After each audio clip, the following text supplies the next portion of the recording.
Speaking of windy weather, let's take a look at this video from saltwater recon cameras this morning. This is along 18th Street in Galveston, along the seawall perhaps. Strong winds have pushed out a lot of the water, exposing much of the beach there.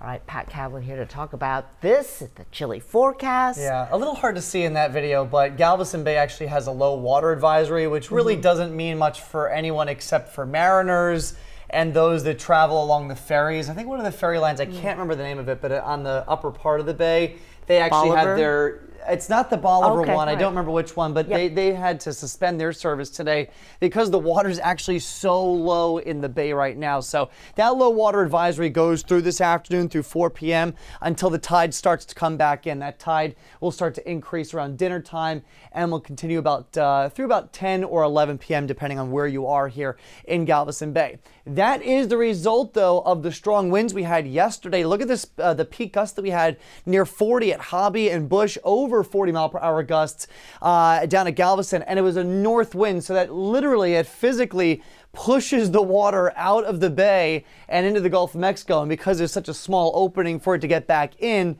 takes about 12 hours to do that. So again, we'll see those water levels come back up later today.